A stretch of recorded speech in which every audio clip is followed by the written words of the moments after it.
My name is Paul Asleson. I teach German at Billings West High School in Billings, Montana. In a minute here, I'm going to give you a little bit more about the context of the school that I teach in because I think it's quite pertinent to this topic that I'm talking about. The idea for this presentation came from talking with Susanna, and I think we were in Seattle in the spring at our PNCFL conference, and we were talking about some of the things that we do in my school here in my German program that become kind of systematic norms that just become part of the machine that we are. And this whole process of preparing this presentation for you all was almost therapeutic in a way of like going through what are all the things we do that just become um, just second nature that we don't think about anymore, and how do I categorize these things? So I appreciate having the chance to share these things with you. I've done a similar presentation like this a year ago, but I changed a lot of things for you. So I hope that the idea for this first presentation is that I'm going to just be giving you a lot of stuff that we do in our program. And then 2 weeks from today, we're going to have part two of the session, a follow-up. And one of my colleagues, Olga Shatalova, will join me. And that we're hoping will be more of a dialogue, question, answer. So I kind of would ask you as we do this session here to be thinking about what are any of the things that I say that maybe you have follow-up questions to, or you'd like more explanation on, or resources on, or anything like that. And then that can kind of help guide part two in a couple weeks. So here's kind of the agenda of the things I want to cover today. Again, this is kind of my first time doing this presentation, so I'm testing out the timing on all of you. But the way I want to organize this is to first give you a little context about my story and kind of what has led me to talk about the successes we've had here. And then I've kind of broken things down into different ways that we engage different stakeholders, and then along with a couple things that we hold to our core standard and our core values. So this picture right here, it's hanging up here in the classroom. We have ceiling tiles, and if they make it through AP German, they're allowed to paint a ceiling tile. And so this was the favorite one from last year. So some of my students in one class affectionately called me Hair Bear. And because I sometimes look like a little bit of a teddy bear, I'm told, that now hangs above my desk as a memory of the class of 2024. So let me tell you a little bit more about my story, my context. I think that's really important to know that every German program out there is going to have a different context, different obstacles, different things that work in their favor. And I can't go further in this presentation without saying I've had a lot of things go my way, and we've had a lot of things go our way in our program. But I'll also share some real obstacles we've hit along the way, that it hasn't always been super easy for us to grow the program to where it is now. But just know that as I share my approach to keeping our German program so strong, that you might have obstacles that are much different from the ones that we face. So here's a picture of our high school. It's actually the high school I went to, and actually the high school where I started learning German back in the early 2000s. It's a public four-year high school with 2,200 students. And for Montana, that's big. We are by far the biggest high school in the state of Montana. Some factors that come into us and what we do is that there's no world language graduation requirement in the state, in the district. There's not even any kind of distinction or real motivation for taking a world language, other than it's communicated that if students want to potentially go to college out of state, they should take at least 2 years to make them eligible. So that's a reality that we face, that a lot of students are not required to take a language. And I would describe the relationship we have with our school and district to be strong and positive.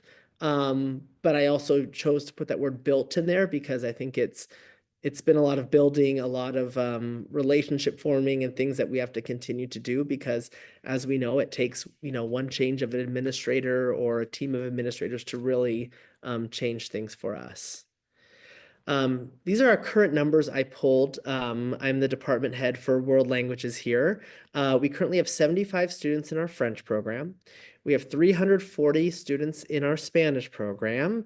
And last time I checked, we have 380 students in our German program, which is something that we pride ourselves on a lot. I work alongside two other full-time colleagues. We each teach, well, full-time is 5 sections for us, and then I'm teaching an overload this year because we had too many German 2 kids, good problems to have. So we teach 16 sections of German here. And we've hit the 400 mark before. This year's freshman class was just a little bit smaller. But I think also a theme you'll hear throughout that that I'll explore a little bit is that actually our incoming numbers for German are still, and they've always been, smaller than those of the Spanish numbers. And so we've worked up to have really strong enrollment numbers initially, but we also work really hard to keep our students around after the second year where we see the biggest drop off.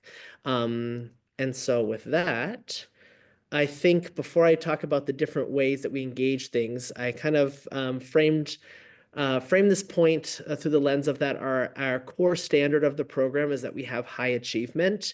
And I think this was something that in the beginning, when I started working at the school in 2017, I was a part-time teacher. We had 7 sections of German, and so that's gone from 7 to 16 since then.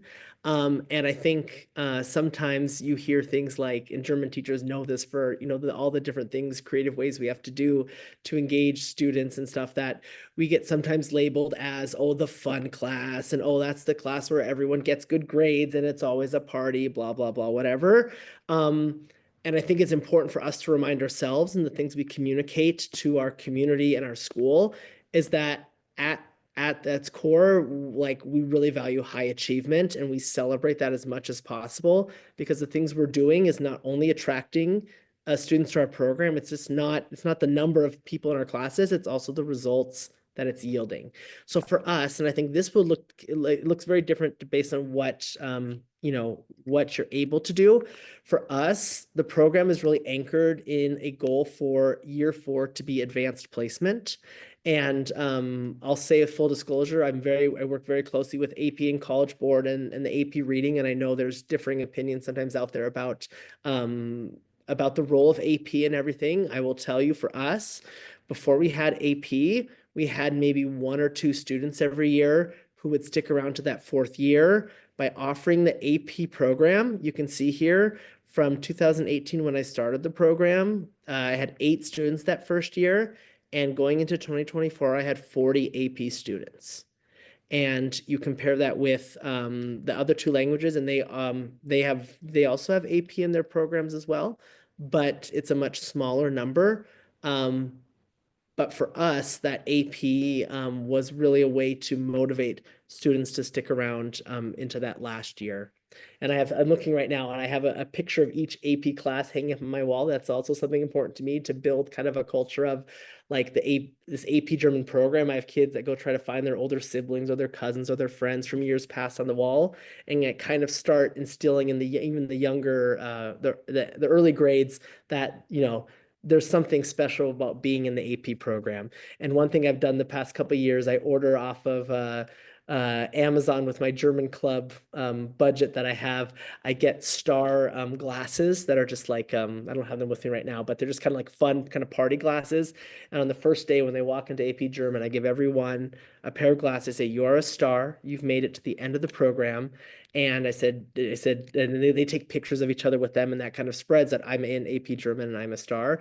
And that's mostly to deter the ones, because there's always going to happen AP. There's even with the stars, I'll get a couple that end up the first couple days of school, they decide they really want to late in so they can sleep in an extra hour, or they want to get out early, and often we're the first to go with that. So it's kind of also another hook to know that they're appreciated for making it that far. Along with AP for us, the National German Exam has become a focal point for us. The number of medalists have increased. The winners we've celebrated has increased every year. And that's something that that kind of pairs along with AP, with the alignment in that exam, and just the chance to celebrate students and celebrate them to the school and to their peers and to their parents is also a really important thing we do. And again, it goes back to that idea of showing our standard that we must be doing something right here, considering the number of these students that are getting recognized for their achievement. And I'll put on here, some schools, as I talk with educators, are really pushing Seal of Biliteracy. I think we were like the second to last state to get it, so it's still pretty new here. So I'm trying to balance that now of how to receive the Seal of Biliteracy through the stamp test potentially. And so I have to navigate that, but I think it's a kind of example of you can decide what your standard is, what's showing that achievement, and celebrate that. So even if right now Seal of Biliteracy isn't the main one that we're doing as our program, it could be something that we're celebrating. So let's get into engaging the different stakeholders here. Engaging parents. The things we do with parents is we really put a priority on as soon as they enter the program to establish some communication.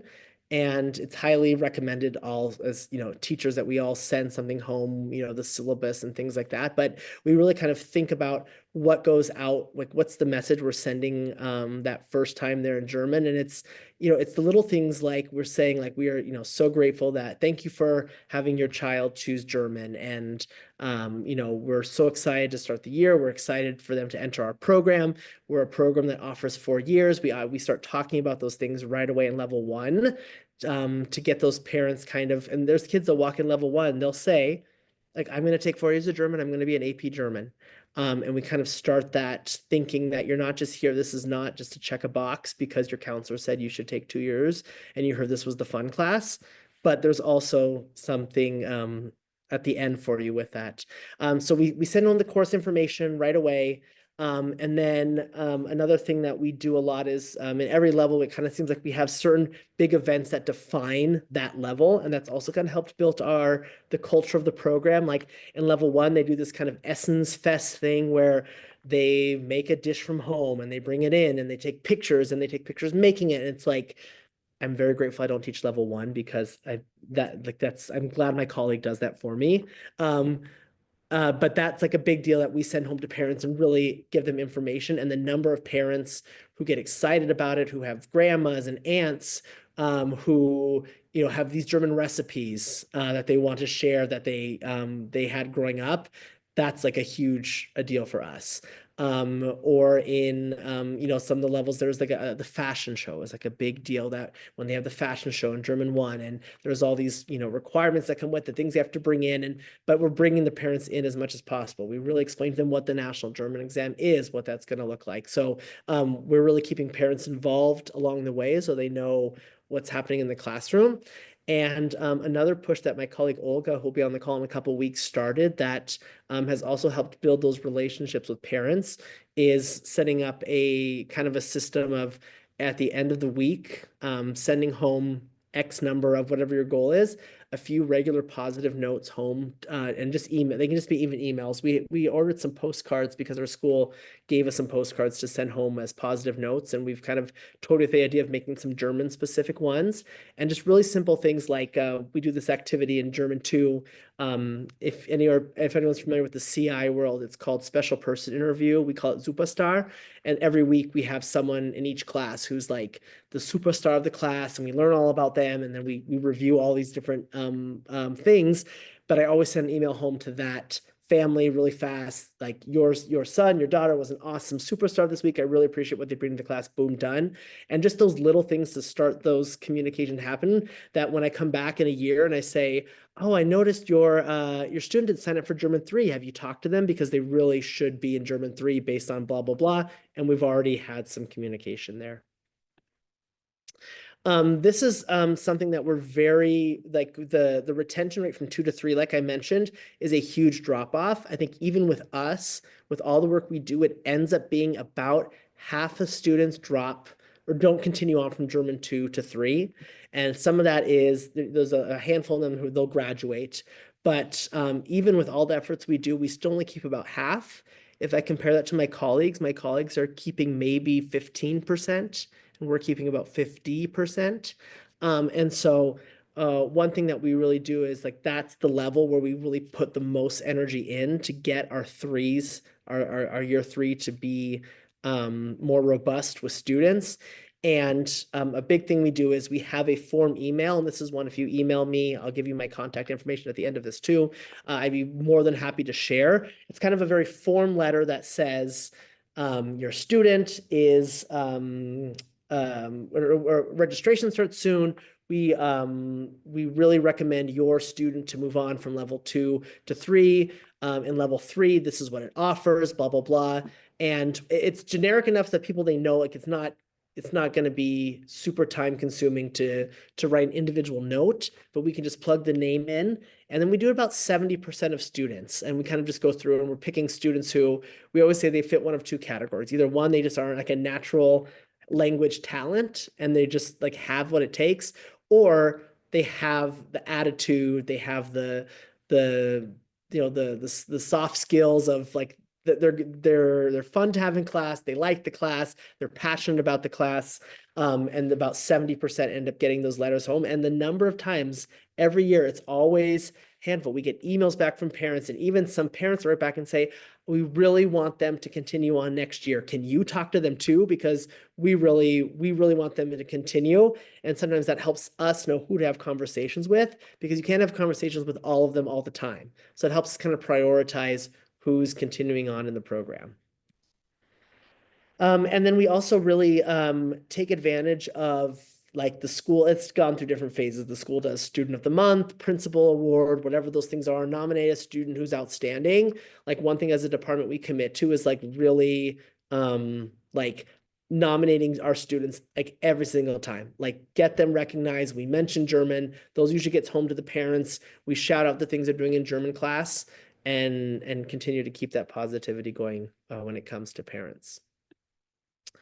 So if I move on from parents, I have 2 slides for this here. I think this is something that, like, one of the things I'm really proud of we've done is like the role that the German program here plays at our school is the relationships we built with staff members and how much we involve staff members in the things we do that make our program very, very visible. So I'm going to go through these hopefully a little bit faster than how I have been going here. And if there's any one of these that jump out to you, please let me know for the next session. I'd be happy to talk about it more.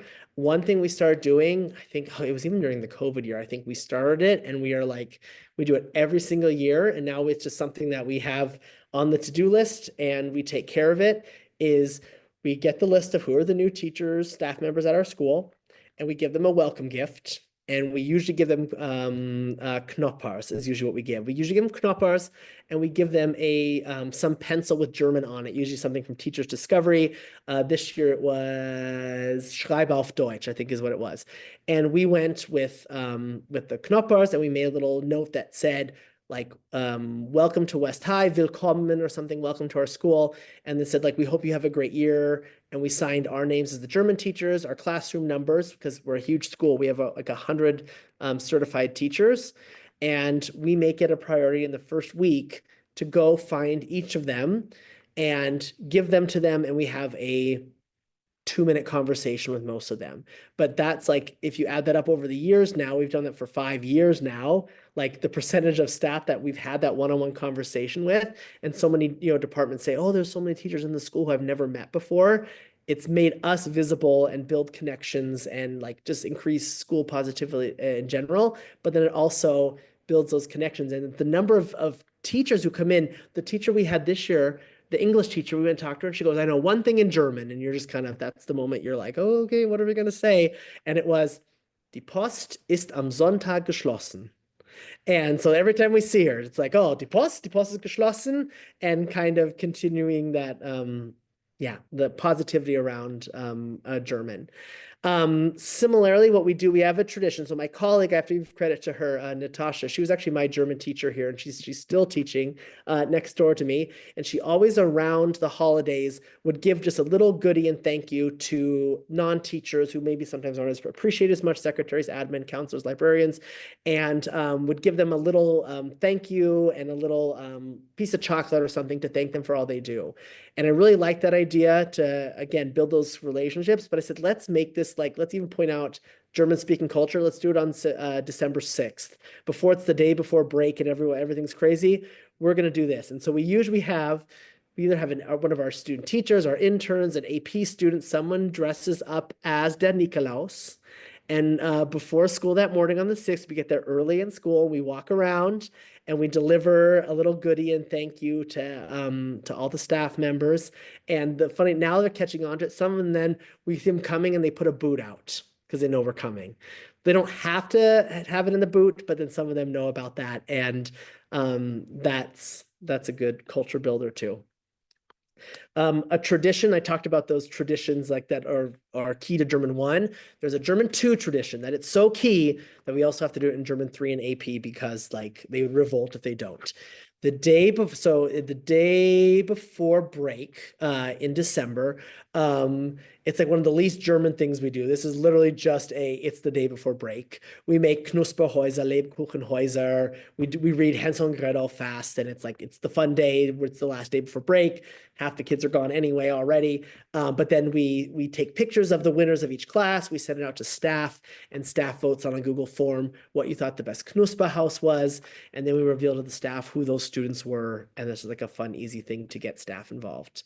I also work with a couple teachers in Pennsylvania, and we make one of the big March Madness brackets that I think originally came out of the Spanish classroom, where you have the 16 music videos that go up against each other, and they vote for the best one, and one gets eliminated each day. It's very, very, very, very popular here. And they talked about it so much that a couple of years ago, we started involving the staff. So we also send out to the staff, and I would say, not a huge number of people, maybe between 10 and 20 staff members get involved with it. These are like the competitive people that you just say bracket and they're like in.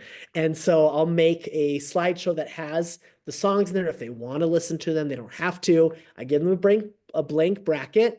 And the winner at the end of it, the best staff member, will give some gift to. We'll go to World Market and get some German stuff. And actually, it was one of the librarians won it 2 years in a row. So we had to switch up the gift a little bit. But we have a new principal last year, and it was so awesome because he was the first one to fill it out. He filled out the bracket, and he was a former Spanish teacher, and he filled it out.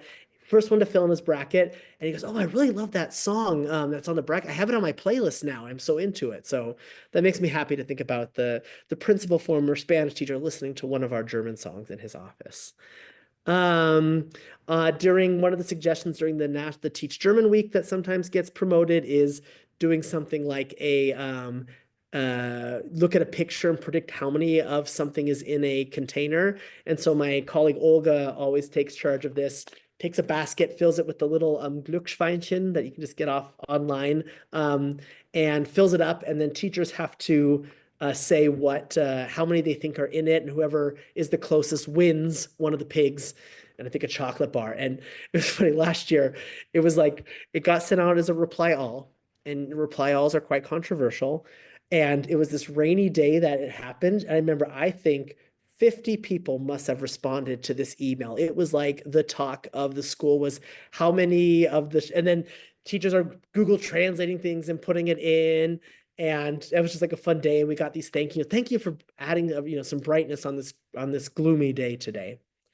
And then something else we do around Oktoberfest time is when we do a lot with Bavarian culture and what's stereotypical Bavarian culture and what's, we kind of do the whole context of Oktoberfest, how authentic German is it, blah, blah, blah. But one of the things we do with it is we learn this dance that's about dancing in lederhosen. And it's really, really stupid, but they love it. And that's a chance that our upper levels always teach the lower levels the dance. And so that's always like, once they get to German 2, it's like you have a big responsibility. By the time they're seniors, they can do the dance with their eyes closed. And they teach, we have a day where we do cross class stuff where the older students go to the younger students and they teach them the words, the text, the moves, everything.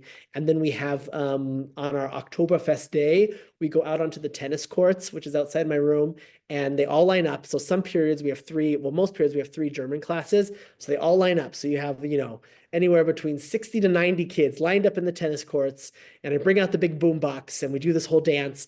And then that's like the day that's kind of like the inside thing with teachers, like the librarians and the counselors, the ones who don't have like a same schedule as us, like they always ask, what's the best period to come out for? Like they want to know like the best one. And so they'll plan it and they'll come out as a group and they'll watch our classes perform. And so that's always fun. We've connected with our librarians about, I don't know if you're familiar with, well, we call them escape rooms, but they're more the breakout EDU boxes, which is something that I really like, but they can be kind of time intensive. I wrote a grant one time and I have a whole set of them.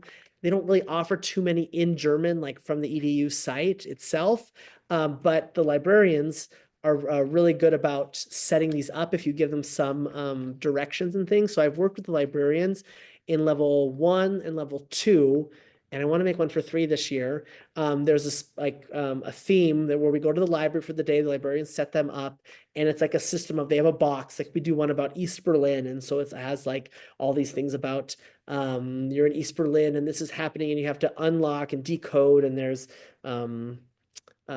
invisible ink and flashlights and puzzles, and like it's just kind of a cooperative thing, but then we insert a lot of German into it too because they have to read the clues and things like that. So that's the picture here is of the 3 librarians doing German 1 did kind of this like magical one with the magic lamp there.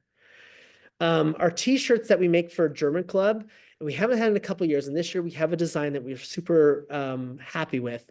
We like want the shirt also, like not only be one that represents us as German Club, but we found, and this is where like my context is a little bit easier, just so happens that our school colors are black and gold. So it pairs very nicely with German colors. But our t-shirt was so good a couple years ago that I think more staff bought it than the actual students did. And so staff members are still wearing ours, and we're the bears, the golden bears. And so it says, "Wir sind wunderbar" on the shirt. And it was a really big hit. So that's one thing where we see ourselves visible around the school. On Carnival, Fasching, on that day on Rosenmontag or the day after, depending, we have this tradition now. People know it's coming, that we're going to go in the hall, bring out my music, and in between classes, we stand on a chair and we train all the students that they know if they want to get their Süßigkeiten, they have to yell Alaf, or if they're feeling more Düsseldorf, they can yell Helau or Camilla or whatever it is, and then we'll throw some candy. And then other random kids are walking by and they're like, "What's going on here?" And then they tell them, "You have to say this, you have to say this." And then I hang up some things in the hall, information about like what the heck we're doing and a little bit of background information. So that's a big one. Oh, Oktoberfest dance, I already said. And then I think this is one that we all know, and I know it's easier said than done, but we really focus on building the relationship with our counselors because there's so much, they have such a pull over registration, signing up for classes, and we have 7 different counselors here, and they're all very different, and I have different relationships with all of them. But I think one thing that they all appreciate is they appreciate how much we're willing to work with them when we have students who are struggling. Like we really work with them to tell them, that if we have serious concerns, that it's, we're not necessarily saying we want you to remove this kid from our class because XYZ, but here's just the concerns we're having. And we just really focus on like, that's our number one ally in this whole thing is registering students and keeping them in the program and talking to counselors about the AP things and just keeping them informed, because sometimes I think we assume that counselors know everything. And I think sometimes they need to be informed on what it is we're offering and what does an AP German score mean in the state of Montana, and what do we actually accomplish by this year? What are the things we're doing in our classes? That's something that's a huge focus. Engaging the community. So this is kind of maybe beyond the school a little bit in our town. That picture there is a picture of our winners of the National German exam over the past 3 years, who each won the national trip to Germany, along with our principal. And those are my colleagues, Olga and Natasha. And this is an example of we had winners. We had at our school 2 years in a row, national winners of the National German exam. And I could not get any local news outlet to do anything on this. We called, we emailed, we talked to people, and they would do everything for every kind of sport that was happening, but they wouldn't do, I mean, we just got radio silence year after year, 2 years in a row of really trying.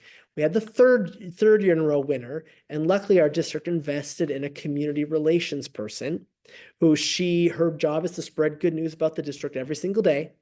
And I talked to her then, and she said, "Oh, we definitely want to do something on this." And so I said, "Can we please recognize the past two winners too? Because they never got that recognition." So she said, "Yes." So she goes, "Let's have them come to the board meeting and receive their accolades."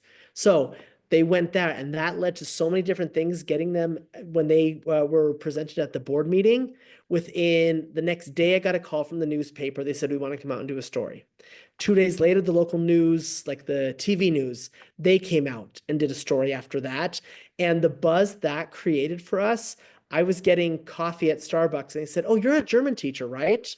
And I looked at them and said, "Yeah, we saw you in the paper."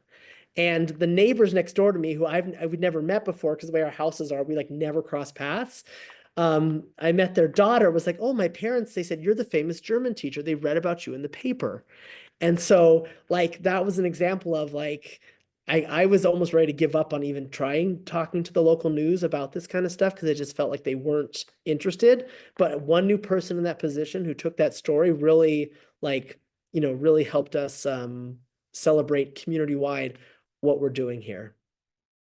I think also applying for grants is work and it's time consuming, but every time there is some kind of grant, we really make an effort to apply for it. And we almost always get every grant we apply for. And so we're like strategic about what are the things we need. And because of the grants that we write every single year through our Ed Foundation or through AATG or whatever's coming out, like all that feeds into this program. Like we finally have, when I started doing things and I really wanted independent reading libraries for students to use during reading time, all the stuff I had was so outdated. I knew it was like time to do something when they pick up the book and the description, someone raises hands, "Why does it say here there's two Germanys?" And then I realized, okay, we need to update this a little bit. And so that's something we go to. We're always adding new things to our library. That's how I got the breakout boxes. Susanna knows that the state of Montana, we share a spaghetti ice machine that we won from our membership grant years ago. And we've shared that across the state. Montana's size of Germany. So sometimes when it goes to one side of the state, it takes a while to get it back. We wrote a grant and we have our own spaghetti ice machine coming this week. So we're always just like, what are things that we can do to build into the program and build into the excitement and things like that. We're always nominating each other for awards. When they do the local news, does the, highlight a teacher. I did my colleague Natasha, the news came out and she was the weekly winner for that. When even within the school, shout outs for teachers, like we're always pumping each other up. And that also goes with, we have two other German teachers within our district that we work with closely too. So that's something that we're always trying to do is promote ourselves across the city. And then one of the things here at West High where we really kind of have like this I have to give again, props to Natasha, my former teacher, because I did this when I was a student here, was that, and next week is homecoming, so it's really on the mind. Like German Club has like the market on because we've always had it and it's so simple. We sell homecoming gear and it's so simple. We sell beads of our school color and we sell like bandanas, handkerchiefs of our school colors for homecoming week. And like that is our main source of income we get every year because they all need it for Spirit Day and they all want it for the games. And that's also become just a thing that they know. Go to German Club if you need your homecoming gear. Same thing around the holidays. If there ever was a year when we didn't have the Adventskalender, like we would get calls from people in the community calling our school to talk to the German teacher, and because the other high schools do it too, and asking for who's selling Advent calendars at your school. And then that drive we always do is always for some charity. So we work with a charity here in town that works with like teens that are facing homelessness, and that's like our charity work that we do with that. So it becomes something they know in the community. We're in their newsletters. Thank you to the German Club at West High for supporting our cause and getting our name out there too. And then engaging opportunities that we offer to students. And I guess one thing I probably want to say right up front that I didn't mention is like, clearly, like not everyone can do all these things. Not everything works for everyone. I think one of the things I always hear when people say, "What do you want to do to build a program?" The number one answer often is you need a gap exchange.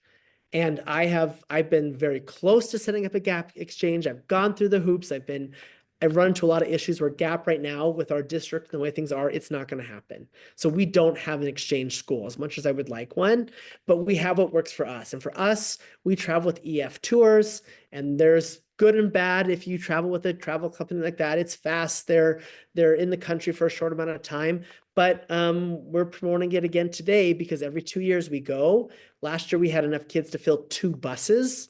We're not doing that anymore. It's exclusive, 1 bus next time. That's what I told them because I think we had 65 students in Europe was too much. Yeah. So that picture on the screen is half the group. So that's what gives you a picture of that. But like that's something that becomes something that they get to see 4 German-speaking countries within 10 days. It's fast-paced. It's very Americanized, stop, stop, go, go, go, go, go, go, go, go, go. But that becomes part of the culture. They know that, oh, West High does the trip to German-speaking Europe every 2 years, and it's something that creates buzz and gets students to go abroad.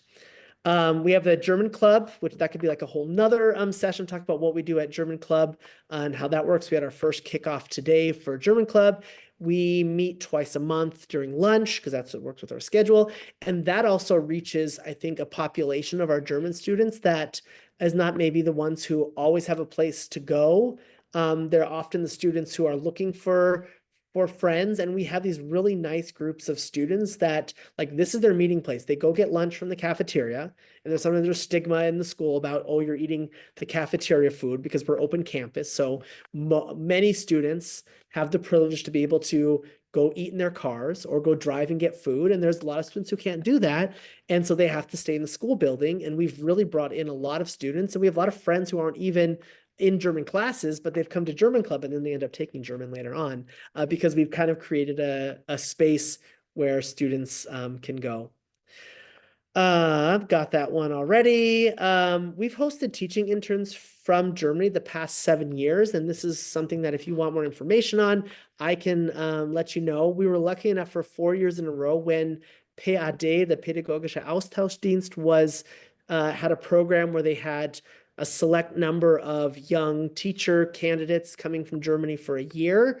And that while that program was still running, we hosted one every year. We were very lucky to get them 4 years in a row. And when that left, we were kind of like, oh, we really liked having those interns with us. But then we got in contact with someone in Berlin who works with German nationals going abroad, whether it be through au pairs or internships, and they work with them to get them visas. And they reached out to us and said, you've hosted in the past. Would you like to continue maybe on a smaller scale? Maybe it would have to be an unpaid internship. And we've had 2 interns, one in the spring. We have one right now who is like an amazing, probably the best we've ever had intern working with students. So that's an opportunity too that we like to celebrate and talk about, that we're having these young teaching candidates come. We also I run an Instagram account geared towards students. I know some people like use social media to be posting everything we're doing. That's a little bit too much pressure for me. But what I do have is an Instagram account that is updating things that are happening German specific. And it's a private account that you have to be a student at West High to follow so that it's not being shared all over the place. And that kind of creates some buzz and community around our program. And then finally, the last big engaging one here is engaging the state. So I would say the 3 of us were active members and leaders in our state organizations. The opportunities that have come with working through AATG and the Montana Association of Language Teachers have been invaluable. I think when we started, when Susanna came, I remember when Susanna came, 2019, I think that was Susanna, 18, 19, somewhere in there. When Susanna came, and I remember we pulled together this group of Germans. We had maybe, I think, 10 there. And we were like, oh my gosh, we got 10 German teachers in Montana to come to this event. That was a big deal. We held this immersion, still in the school building. We held an immersion weekend in August. We had Angelika Becker come out and was our leader. We had 18 participants. And so I think kind of the energy that we've brought to the state has really helped create, again, the system of that we have within AETG, the work I do within that. And I'm past president of that. And so I'm still involved with them a lot. But again, we've created a system that every August, they know we're going to offer this professional development. I'm going to write a really big document so everyone gets their renewal credit hours that we need to get so that it's really worth coming to. And it's going to be a really quality experience. So I think we kind of bring that systematic approach to the state level. And that feeds into continuing to foster relationships with Montana State and University of Montana. Luckily for us in the state of Montana, it's easier to track our German students because we have two big universities. They're the two that offer German. The other ones don't really offer German, but we're like in constant contact with those faculty and professors. And as soon as we find out that a student's going to take German or maybe minor or maybe major in German, we reach out to those professors and we just keep the communication going. And that's also really helped us out with Spark, that the Spark programs at both those universities, it saved us a couple years ago. We needed a teacher at our other high school. And we knew that we didn't want, even though it wasn't our school, it was so important for us to keep that in the community, to have that working with MSU and one of their Spark teachers, she stepped up, came to Billings, never taught before, on a provisional license, and kept that program alive and actually grew it for a year. And then she moved on. She's actually still teaching German, but not in Billings, but in Bozeman. So like that system within Montana, it's a very tight-knit system of our students who are moving on from our schools to the colleges. And it's also like, it's been really awesome in the past year. I've heard from two amazing students I've had. Neither one of them had this as their goal. They've told me, and I'm crossing my fingers, they both have said they want to switch their majors to teaching German. And so one of them did Spark in the spring, and the other one now I need to go back and check in with her because she was an engineering major and she told me she wants to be a German teacher now. So I said, let's make it happen. And then as I kind of come to the close of my presentation here, I think I kind of started with that core standard as achievement. I think there's all these things, there's all these bells and whistles and systems and all the things we do. But one thing I'm always reflecting on myself and what we're doing, I think it's so important that no matter what you do, the number one thing that will impact your program and impact students staying in your class is excellent teaching. And so if there's any times that I come across time where I feel like I am putting more energy into things that are not teaching, I need to take something off my plate. I need to back up a second because that's what's going to lead to the high achievement. That's what's going to keep students in our class because students want to learn and want to see results. So I would describe our program as very ACTFL aligned. Behind me, you can see the proficiency levels here. And although I'm not an expert on communicating those levels to students, it's something I try to communicate with students as much as possible. We're really big on target language use.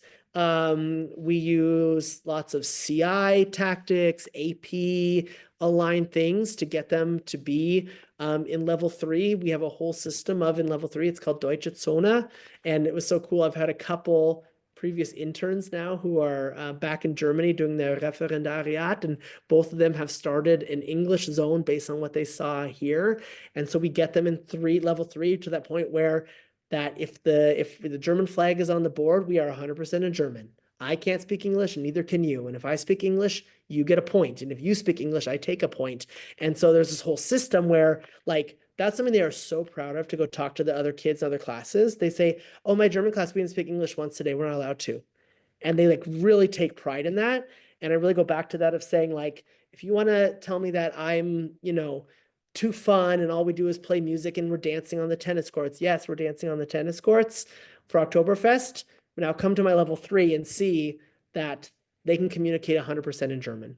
So I think that's an important point.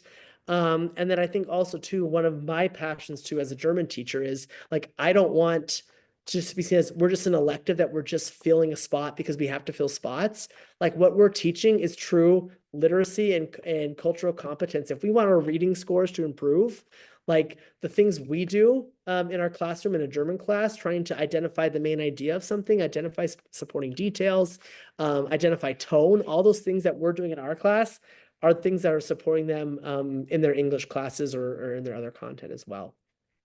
And then finally, this could be a whole nother workshop, but if you do not use brain breaks, you're not familiar with them, brain breaks have been a huge part of our program in the past couple years, and we've worked really hard to develop them, and we're really well known for them, that at least one time during our class periods, we have 58 minutes, so we have long periods, there's at least one point in the class where students stand up and there's some kind of movement. And that can be a variety of things. It can be dance, it could be games, it can be many, many different things. But we've kind of become like, that's kind of our reputation too, is that we really know how to engage learners throughout the entire hour, thanks to one of these tools being knowing how to effectively integrate movement into the classroom. Okay, I had no idea how long that was going to be. So hopefully I didn't talk too much. I will leave this contact information up here. In 2 weeks. We will come back with my colleague Olga, and we'd love to dive into if there's anything particular. Feel free to shoot me an email or tell Susanna or tell someone, and we can maybe do more question answer or address those questions you send in if you're not able to attend live. But I think I am ready for a glass of water and to turn it back to Susanna.